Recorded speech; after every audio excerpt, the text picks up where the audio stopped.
தமிழி என்று சொல்லப்படுகின்ற ஒரு எழுத்து எகிப்தியர்களின் கல்லறைகளிலும் கிடைக்கிறது என்ற ஒரு செய்தியை நமக்கு இன்று விளக்கி உள்ளது. சொன்னவங்க நம்ம கிடையாது. சொன்னவங்க பாத்தீங்கன்னா வெளிநாட்டு அறிஞர்கள். எங்கேயாவது கோயிலுக்கு போங்க, பாலஞ்ச கோயில் இல்ல பழைய பில்டிங் போங்க, ஸ்கூலுக்கு போங்க, நம்ம சும்மா இருக்க மாட்டோம். கரியை வச்சு நம்ம பேர் எழுதுவோம். கரியை வச்சோ கிடைக்கிறத வச்சோ கீரியோ பேர் எழுதுவோம். அந்த வகையில் பேர் எழுதுகின்ற ஒரு செயல் கிட்டத்தட்ட ஒரு 2000 ஆண்டுகளுக்கு முன்னாலே நடந்துள்ளது என்பது செய்தி தான் இங்க இருக்க கிடைச்ச ஒரு செய்தி. எகிப்துல இப்ப கொரோனா வந்தது. கொரோனால பொழைச்சு தானே வாழ்ந்துட்டு இருக்கோம். எல்லாருமே செத்து போயிட்டோமா? இல்ல. அதுபோல ஒரு நாகரீகம் முடிந்து விட்டால், நாகரீகம் அழிந்து விட்டால் அவர்கள் எல்லாம் அழிந்து விட்டார்கள் என்பது கருத்தல்ல. சிந்து சமவெளி நாகரிகம் என்ற ஒரு நாகரிகம் கிட்டத்தட்ட ஒரு 1500 ஆண்டு காலம் இந்தியாவில் வாழ்ந்துள்ளது. பழமையான நாகரிகமாக இந்திய துணைக்கண்டத்தில் இருந்துள்ளது. அந்த மக்கள் நிச்சயமாக இந்த பக்கம் தென்னிந்தியாவிற்கும் வந்திருப்பார்கள், கிழக்கிந்தியாவுக்கும் போய்ப்பார்கள், இந்தியா முழுவதும் பரவியிருந்தார்கள். அவர்களுடைய கலாச்சார பண்பாடுகளின் மீள் நினைவு தொகுப்பில் தான் இன்று நம்முடைய சங்க இலக்கியங்கள் சுமந்து கொண்டிருக்கின்றன என்பதை பாலகிருஷ்ணன் போன்ற IAS அதிகாரிகள் தெரிவித்துக் கொண்டிருக்கிறார்கள். அந்த சங்க இலக்கியத்தை செம்மை செய்வதற்கு தான் தொல்காப்பியம் என்ற ஒரு இலக்கணமும் இங்க பிறந்துள்ளது. ஆனால் நம்ம தொல்காப்பியத்தை சொன்னோம், அகத்தியர் தான் கொடுத்தான்னு சொல்லிட்டு இருக்கோம். இந்த மாதிரி கதைகளை நாம் நம்பிக்கொண்டிருக்கிறோமே தவிர புனைவுகள் என்றுமே வரலாறு ஆகாது. அகத்தியர் எதையுமே சொல்லிக் கொடுக்கலைங்க. இங்க இருக்க மக்கள் தாங்க எல்லாமே கண்டுபிடிச்சிருக்காங்க.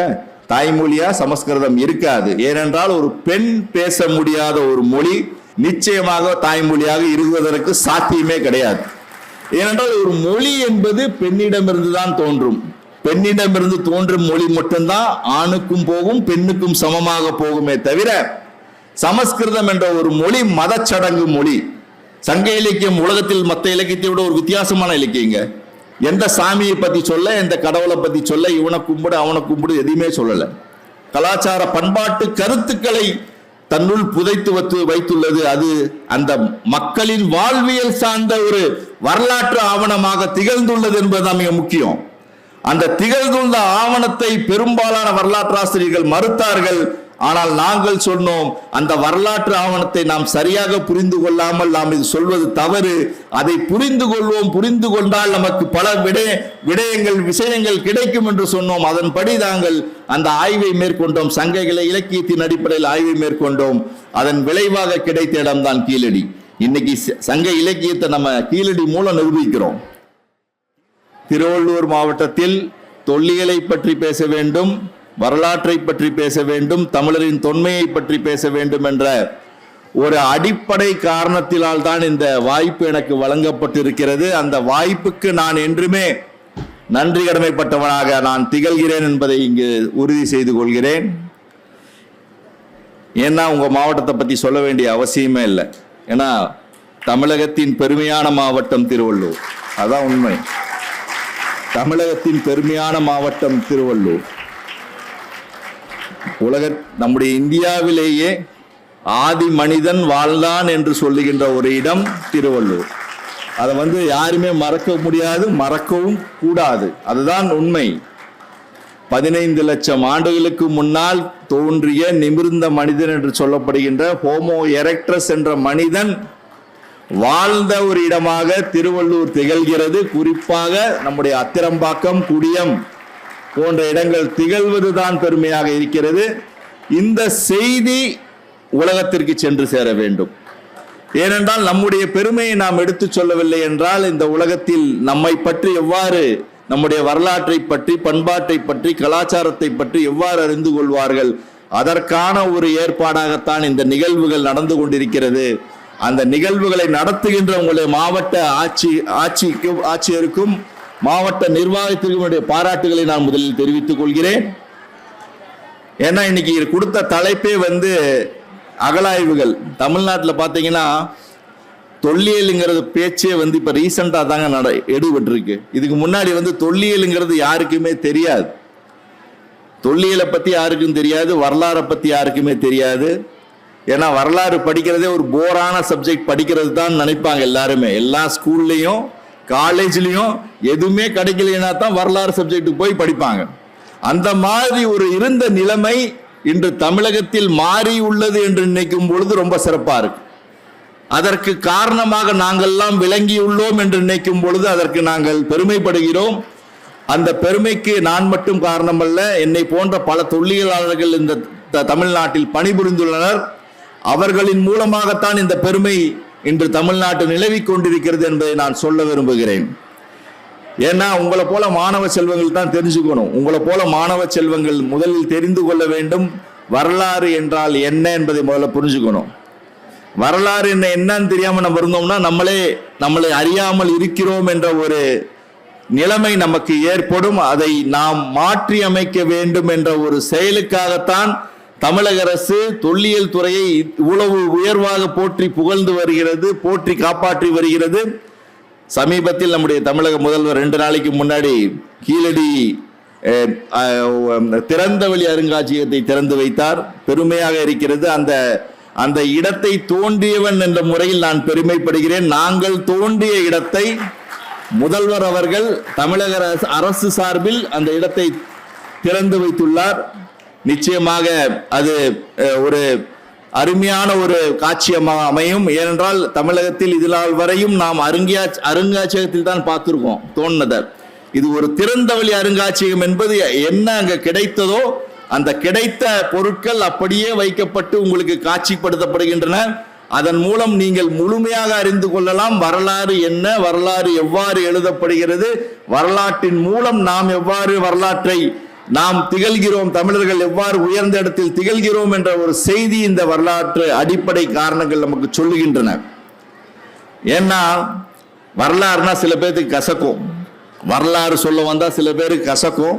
ஆனால் நம்மளை போன்றவர்களுக்கு அது பெருமையாக இருக்கிறது. ஏனென்றால் பெருமையாக இருக்கிறதற்கு காரணம் பல நூற்று ஆண்டுகளாக இந்த இனம் தன்னுடைய வரலாற்றை தேடிக்கொண்டே இருக்கிறது என்பதுதான் மிக முக்கியமான கருத்து. ஏன்னா தமிழர்கள் மட்டும்தான் சொல்லுவோம், கல் தோன்றி மண் தோன்றா காலத்தை வாளோடு முன் தோன்றிய மூத்த குடி என்ற ஒரு செய்தியை, ஒரு சொற்றொடரை நாம் வழக்கமாக சொல்லிக்கொண்டே வருகிறோம். அதற்கான ஆதாரங்கள் இன்னைக்கு பார்த்தீங்கன்னா தொல்லியல் அகழாய்வுகளில் பல இடங்களில் கிடைத்து கொண்டே இருக்கிறது என்பதுதான் உண்மை. என்னமோ சொல்லுவாங்க, என்னடா கத்தியோட பிறந்துட்டானா வாளோட பிறந்துட்டானான்னு சொல்றாங்க. ஆனா இரும்ப கண்டுபிடிச்சவன் இப்ப தமிழன் தான் என்பது உறுதியாக இருக்கும் பொழுது நீங்க இதை எப்படி நாம் இல்லை என்று மறுக்க முடியும்? இரும்பு என்ற ஒரு உலோகம் இன்று நாம் இந்த நிலைமைக்கு அடைவதற்கு மிக முக்கிய காரணமாக இருந்த ஒரு உலோகம். அந்த உலோகத்தின் கண்டுபிடிப்பு இதனால் வரை சொல்லிக் கொண்டு வந்தார்கள். சிரியாவில் உள்ள ஏசியா மைனர் பகுதியில் உள்ள டெமாஸ்கஸ் என்ற பகுதியில் தான் கிடைத்தது. அங்குதான் முதலில் அந்த இரும்பை பயன்படுத்தினார்கள், அந்த தொழில்நுட்பத்தை கையாண்டார்கள். அதுதான் இந்த உலகத்திற்கே மிக முக்கியமான உன்னதமான தொழில்நுட்பமாக விளங்கியது. அங்கிருந்து தான் அந்த இரும்பு தொழில்நுட்பம் பரவியது என்ற ஒரு செய்தியை சொன்னார்கள்.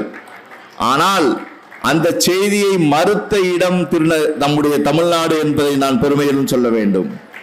தமிழ்நாட்டின் அகழாய்வுகள் அந்த செய்தியை மறுத்தன. தமிழ்நாட்டின் பல அகழாய்வுகள் அந்த செய்தியை மறுத்தன. குறிப்பாக மயிலாடும்பாறை என்ற இடத்தில் செய்யப்பட்ட அகழாய்வு அதை 2142 என்று அந்த காலத்தை கிமு 2142 என்ற காலத்தை தெரிவித்தது. ஆனால் சிவகலை என்ற அகழாய்வு கிட்டத்தட்ட 3300 கிமு 3300 என்று காலத்தை நிர்ணயித்துள்ளது. இன்றிலிருந்து 5300 ஆண்டுகளுக்கு முன்னாலே இரும்பை உருக்குகின்ற ஒரு தொழில்நுட்பத்தையும் இரும்பை கண்டுபிடித்தான் என்ற ஒரு தொழில்நுட்பத்தையும் நாம் அறிந்திருந்தோம் என்ற செய்தியை உலகுக்கு நாம் பறைசாற்றியுள்ளோம். அதுதான் மிக முக்கியமான செயல். ஏன்னா ஒரு நாகரிகம் என்பது எவ்வாறு வளர்ச்சி அடைகிறது என்பதை நம்ம பார்க்கணும். வரலாறு என்பது போரிங் சப்ஜெக்டே கிடையாதுங்க. வரலாறு என்பது அனைவருக்கும் ஒரு இன்றியமையாத ஒரு சப்ஜெக்ட்.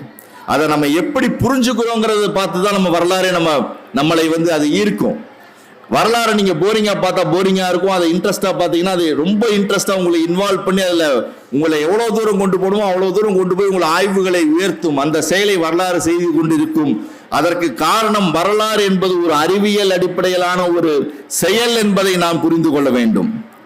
இதனால் வரையும் வரலாறை ஒரு ஆர்ட்ஸா தான் நம்ம பார்த்திருந்தோம், ஒரு கலை புலம் என்று பார்த்து கொண்டிருந்தோமே தவிர அது ஒரு அறிவியல் சார்ந்த ஒரு பாடம் அல்ல என்ற ஒரு செய்தி நாம் சொல்லிக் கொண்டே வந்தோம். ஆனால் இன்று அறிவியலோடு தான் வரலாறு இயங்கும் என்ற ஒரு செய்தியை நம்முடைய அகழாய்வுகள் நிரூபித்துள்ளன.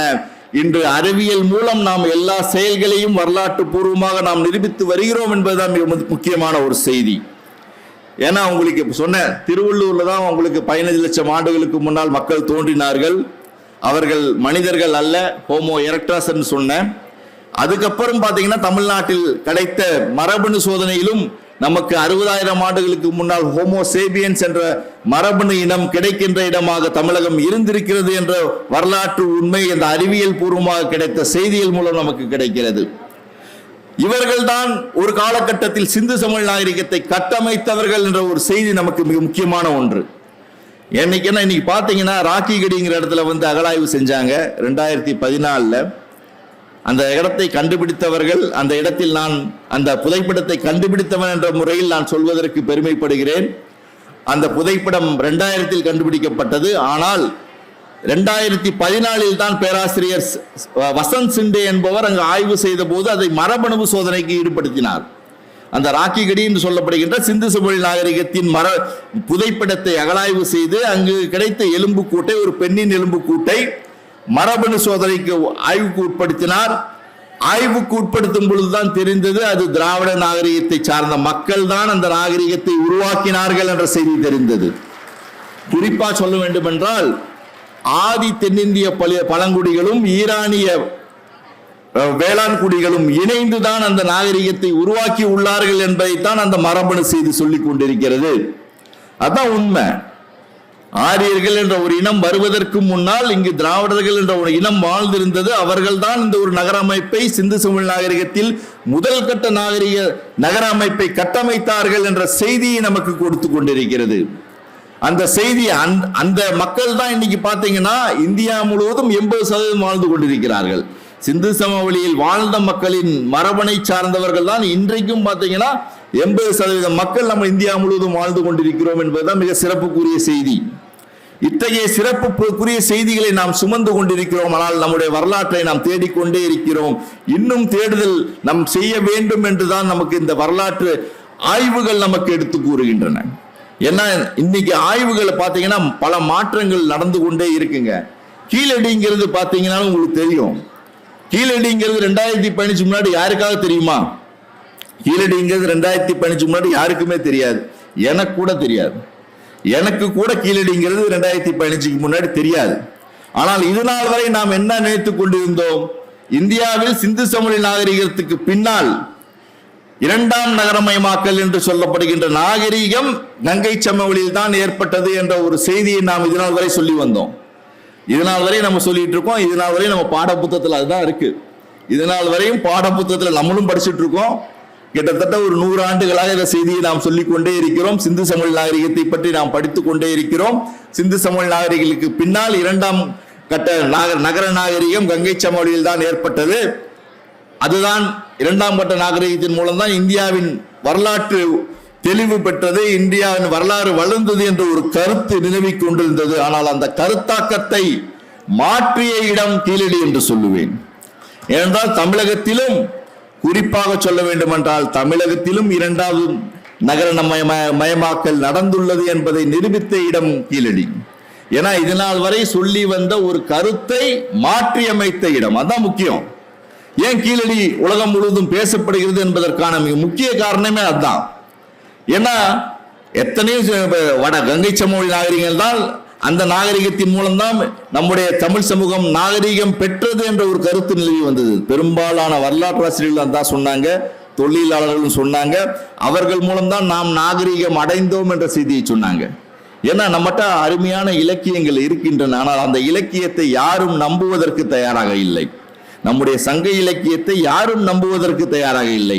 அவர்கள் சொல்கிறார்கள் சங்க இலக்கியத்தில் கற்பனைகள் இருக்கலாம், அதை வைத்துக் கொண்டு நாங்கள் வரலாற்றை உறுதி செய்துவிட முடியாது என்ற செய்தியை அவர்கள் தெரிவித்தார்கள்.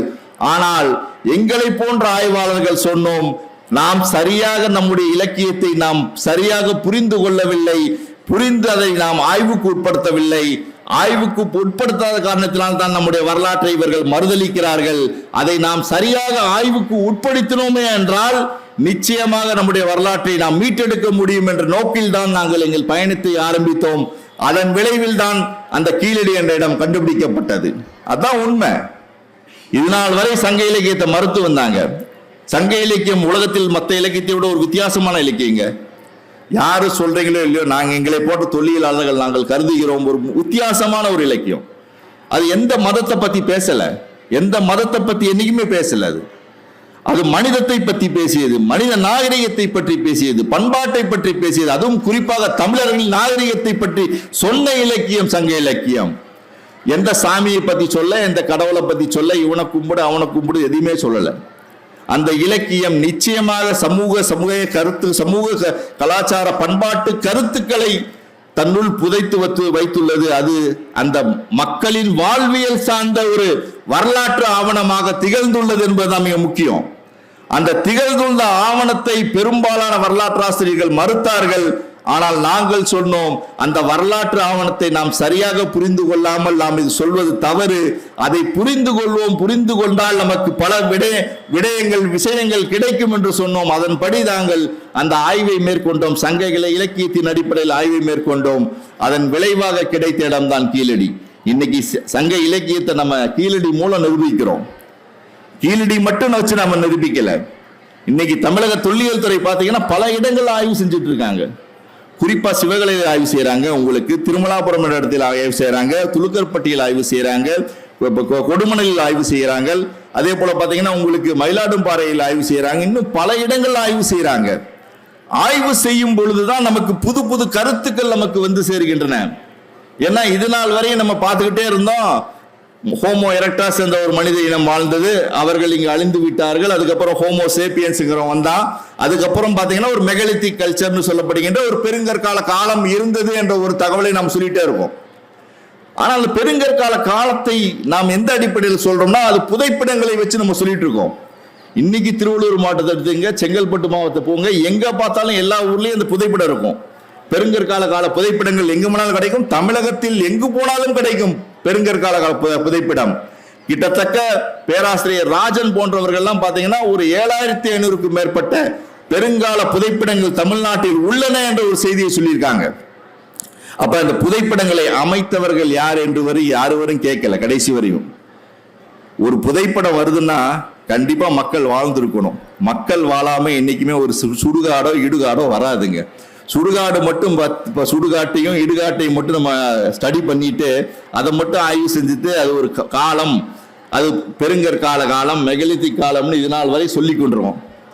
ஆனால் எங்களுடைய குழு கேள்வி கேட்டது, அந்த புதைப்பிடத்தையும் அந்த புதைப்பு முறையும் ஏற்படுத்திய மக்கள் நிச்சயமாக இந்த பகுதியில் வாழ்ந்திருக்க வேண்டும், அவர்கள் வாழ்ந்த வாழ்விடத்தை நாம் தேட வேண்டும் என்ற ஒரு குறிக்கோளில் நாங்கள் தேடினோம். அதன் விளைவாக கண்டுபிடிக்கப்பட்டதான் கீழடி போன்ற ஒரு வாழ்விட பகுதி. ஏன்னா கீழ்வடிங்கிறது ஒரு வாழ்விட பகுதிங்க. ஒரு புதைப்பிடத்தை வைத்து நாம் ஒரு வரலாற்றை தீர்மானித்து விட முடியாது. புதைப்பிடம் என்பது ஒரு சடங்கு.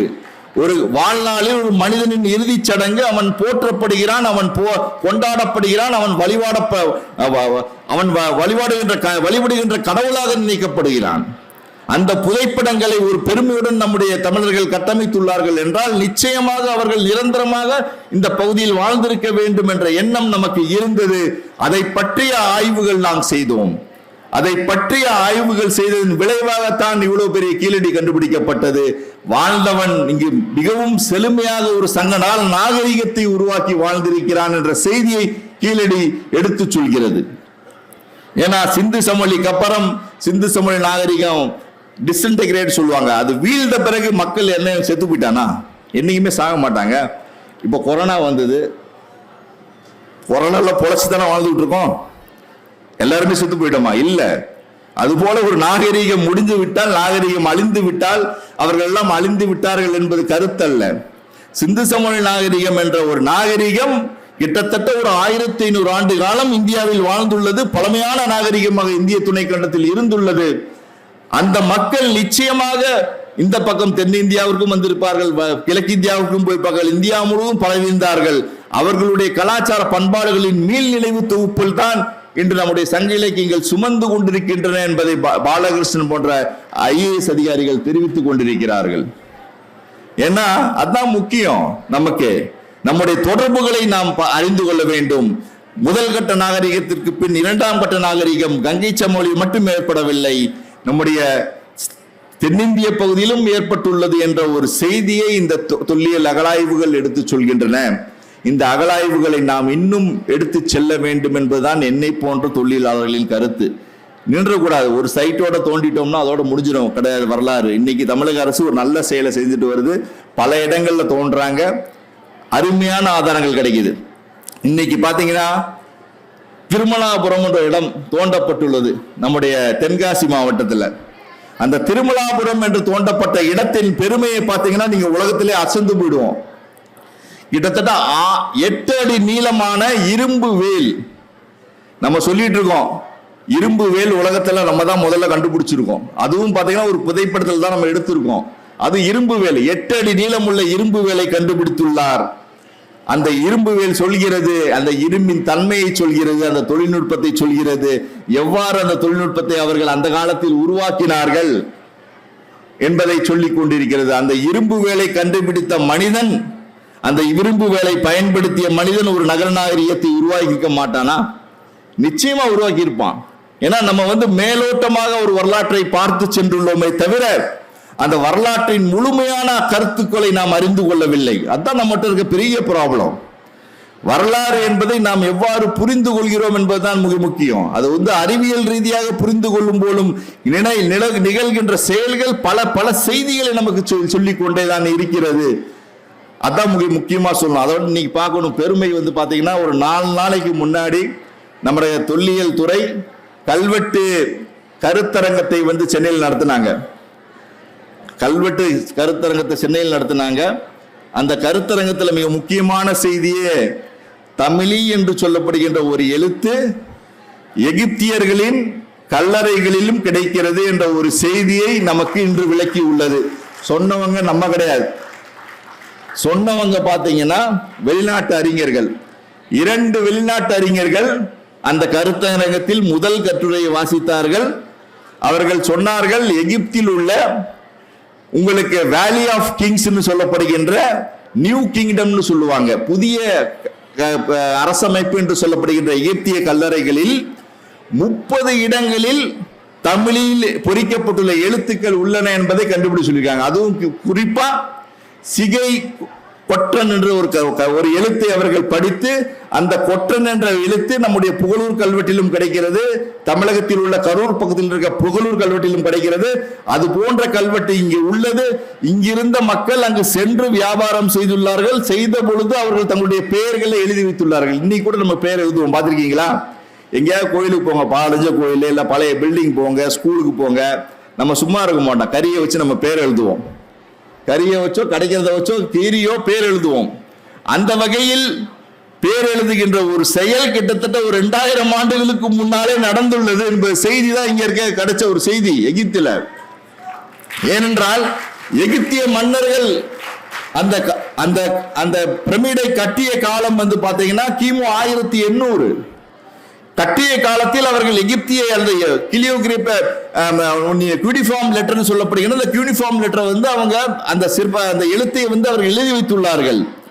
அதற்கு பின்னால் அங்கு சென்றவர்கள், அந்த எகிப்தி அந்த வியாபார நிமித்தமாக சென்றவர்கள் அங்கிருந்த கிரேக்க எழுத்துக்களையும் அங்கு எழுதி வைத்துள்ளார்கள். கிட்டத்தட்ட ஒரு 2000 கிரேக்க எழுத்துக்கள் கண்டுபிடிக்கப்பட்டுள்ளன. அந்த கிரேக்க எழுத்துக்களை பற்றி ஆய்வு செய்யும் பொழுதுதான் இவங்களுக்கு கிடைத்தது 2 அறிஞர்களுக்கு, வெளிநாட்டு அறிஞர்களுக்கு கிடைத்தது. அது தமிழும் உள்ளன என்ற செய்தி கிடைத்தது தான். தமிழி என்ற எழுத்து அவர்கள் படித்து காண்பித்தார்கள். சிகை கொற்றான் என்று படித்து காண்பிப்பார்கள். அதை பார்த்துட்டு என்ன நினைச்சாங்கன்னா, இப்போ இன்னைக்கு பார்த்தீங்கன்னா வைரல் ஆயிட்டு இருக்கு எல்லா மீடியாலையும். சிகைன்னு சொல்லிட்டாங்க. சிகைங்கிறது சமஸ்கிருத வார்த்தை.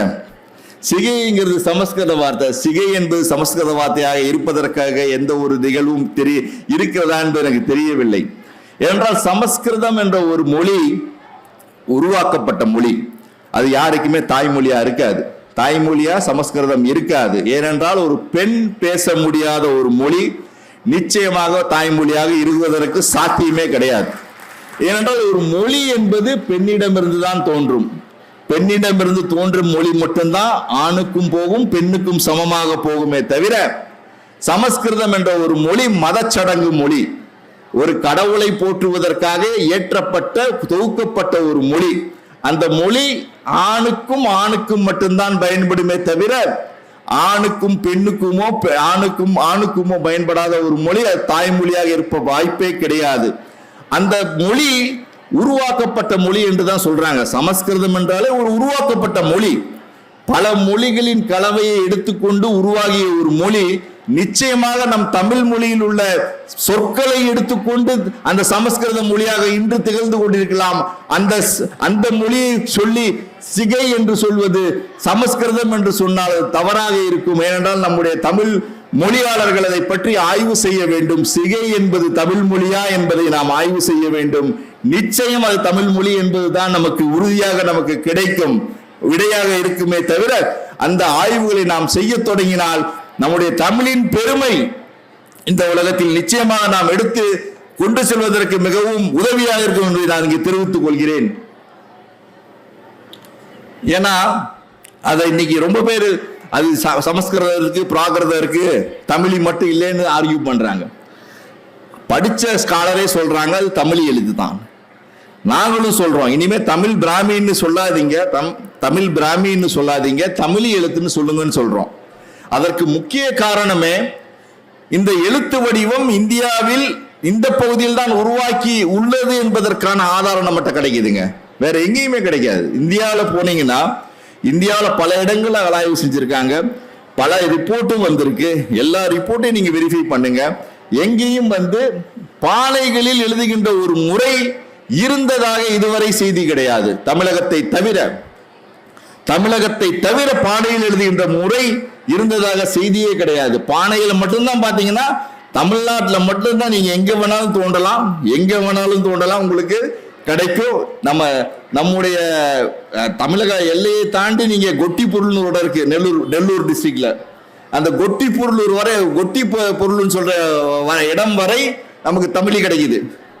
எங்க பான்ல அங்க இப்ப ரீசெண்டா அகலாய்வு பண்ணாங்க. அந்த ரீசெண்டா அகலாய்வு பண்ண இடத்துல கூட உங்களுக்கு அந்த பானை ஓடுகளில் தமிழ் எழுத்து கிடைக்குது. அப்ப தமிழ்நாட்டில் எங்க தோன்றாலும் அந்த எழுத்து கிடைக்குது. அதோடு அல்லாமல் இப்ப பாத்தீங்கன்னா தமிழ்நாட்டில் எங்க தோன்றுங்க குறியீடுகள் கிடைக்கும், எக்கச்சக்கமான குறியீடுகள் கிடைக்கும். இன்னைக்கு சமீபத்தில் சென்ற ஆண்டு தமிழக அரசு வெளியிட்ட ஒரு தகவலின்படி 60% சிந்து சமவெளி எழுத்துக்கள் தமிழ்நாட்டில் கிடைக்கின்ற குறியீடுகளோடு ஒத்து போவதாக சொல்றாங்க. அப்ப குறியீடுகள் இங்க கிடைக்குது. அந்த குறியீடும் பாத்தீங்கன்னா சிந்து சமவெளியோட ஒத்து போகிறது.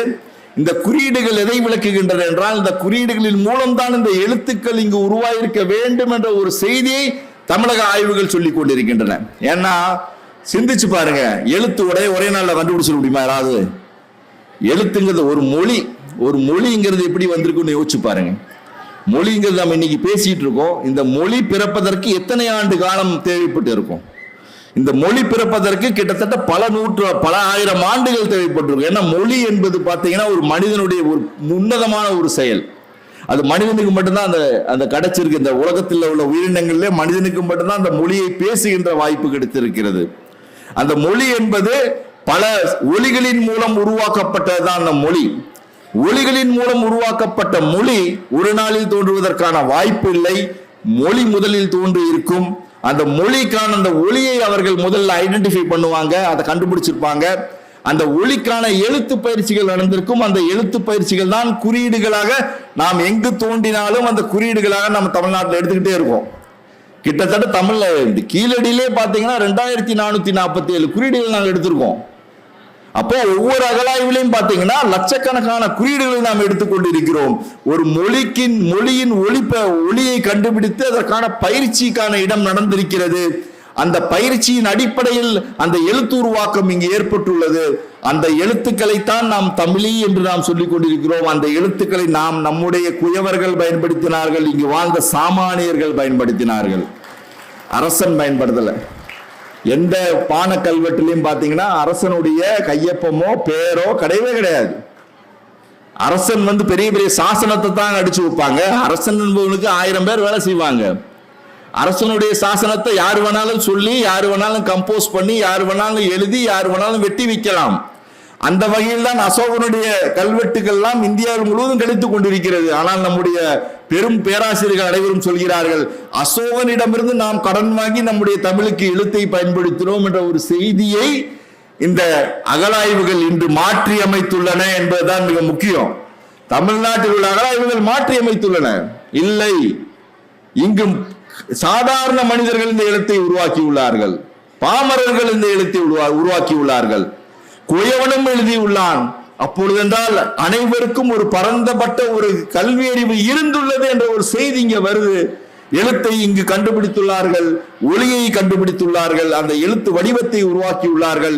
எழுத்து வடிவத்தின் காரணமாக உங்களுக்கு இலக்கியம் பிறந்துள்ளது, அதுதான் சங்க இலக்கியம். அந்த சங்க இலக்கியத்தை செம்மை செய்வதற்கு தான் தொல்காப்பியம் என்ற ஒரு இலக்கணமும் இங்க பிறந்துள்ளது. ஆனால் நம்ம தொல்காப்பியத்தை சொன்னோம், அகத்தியர் தான் கொடுத்தான்னு சொல்லிட்டு இருக்கோம். இந்த மாதிரி கதைகளை நாம் நம்பிக்கொண்டிருக்கிறோமே தவிர புனைவுகள் என்றுமே வரலாறு ஆகாது. அகத்தியர் எதையுமே சொல்லிக் கொடுக்கலைங்க. இங்க இருக்க மக்கள் தாங்க எல்லாமே கண்டுபிடிச்சிருக்காங்க. இங்க இருக்க மக்கள் தாங்க எழுத்தை கண்டுபிடிச்சிருக்கான். இங்க இருக்க மக்கள் தான் இலக்கியத்தை கண்டுபிடிச்சிருக்கான். இங்க இருக்க மக்கள் தான் இலக்கியத்தை எழுதி வச்சிருக்கான். அதுவும் குறிப்பாக பல நூற்றாண்டுகளின் மீள் நினைவுகள் எல்லாத்தையும் நம்ம எழுதி பதிஞ்சு வச்சிருக்கோம். ஒரு வரலாற்று ஆவணமாக சங்க இலக்கியங்கள் திகழ்ந்து கொண்டிருப்பதுதான் மிக சிறப்பான ஒரு செய்தியை நம்முடைய தமிழக வரலாற்றில் திகழ்ந்து கொண்டிருக்கிறது. அத்தகைய பெருமை மிகுந்த ஒரு தமிழ் சமுதாயமாக நாம் வாழ்ந்து கொண்டிருக்கிறோம்.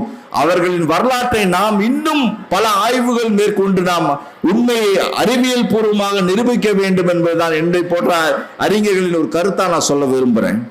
ஏன்னா இன்னைக்கு பல ஆய்வுகள் நடந்து கொண்டிருக்கிறது, பல செய்திகள் வருகின்றன. இன்னைக்கு பெருமையே தமிழன் எகிப்திலும் தம்முடைய கல்வெட்டை பதித்துள்ளான் என்பதுதான். அதுவும் தமிழி கல்வெட்டை பதித்துள்ளான். அது சும்மா போய் பதிச்சிருக்க மாட்டான், இங்க இருந்து வியாபாரம் மேற்கொண்ட காரணத்தான் பதிச்சிருப்பான். ஏன்னா நம்ம இதனால் வரை சொல்லிட்டு இருந்தோம், நம்ம யவன தொடர்புகளை பத்தி நம்முடைய இலக்கியங்கள் பேசுகின்றன, ரோமானிய தொடர்புகளை பத்தி இலக்கியங்கள் பேசுகின்றன, அரேபிய தொடர்புகளை பத்தி இலக்கியங்கள் பேசுகின்றன. குதிரை எல்லாம் பாத்தீங்கன்னா அரபு நாட்டில இருந்து நம்ம இறக்குமதி பண்ணியிருக்கோம். அத்தனையும் அந்த இலக்கியங்கள் சொல்லுகின்றன. அத்தனைக்கான ஆதாரங்களும் நம்முடைய கீழடி போன்ற பல அகழாய்வுகளில் நமக்கு கிடைத்துக் கொண்டிருக்கிறது தான் என்பது முக்கியமான ஒரு கருத்தாக நான் சொல்ல விரும்புகிறேன். இது போன்ற கருத்துக்கள் மக்கள் மனதில் பேச வேண்டும், மக்கள் மன்றத்தில் பேச வேண்டும் என்ற ஒரு செயல் நம்முடைய தமிழக அரசின் மூலம் நடந்து கொண்டிருக்கிறது. குறிப்பாக புத்தக கண்காட்சிகளில் இந்த நிகழ்வு நடந்து கொண்டிருப்பது மிகவும் சிறப்புக்குரிய செய்தியாக நான் கருதுவேன். ஏனென்றால் தமிழ்நாட்டில் தாங்க புத்தக கண்காட்சி நடக்குது. பெரும்பாலும் பார்த்தீங்கன்னா தமிழ்நாட்டில் தான் இன்னைக்கு பார்த்தீங்கன்னா ஒவ்வொரு மாவட்டத்திலையும் புத்தக கண்காட்சி நடக்குது. ஒரு காலத்தில் சென்னையில் மட்டும்தான் புத்தக கண்காட்சி நடந்துகிட்டு இருந்தது. ஆனால் இன்று எல்லா மாவட்டங்களிலும் புத்தக கண்காட்சி நடக்கிறது. அதற்கு காரணம் நம்முடைய வரலாற்றை நாம் அறிந்து கொள்ள வேண்டும், நம்முடைய மொழியின் பெருமையை நாம் அறிந்து கொள்ள வேண்டும் என்பதற்காகத்தான் இது போன்ற கண்காட்சிகள் நடத்தப்படுகின்றன. அரசின் சார்பில் நடத்தப்படுகின்றன, பல தனியார் குழுக்களின் சார்பில் நடத்தப்படுகின்றன. இது போன்ற செயலின் மூலம் தான் நம்முடைய வரலாற்று செய்திகளை நாம் கொண்டு செல்ல வேண்டும், மக்களுக்கு கொண்டு செல்ல முடியும், மாணவர்களுக்கு கொண்டு செல்ல முடியும். அப்படி கொண்டு செல்லும் பொழுதுதான் நாம் யார் என்பதை நாம் உணர்வோம்.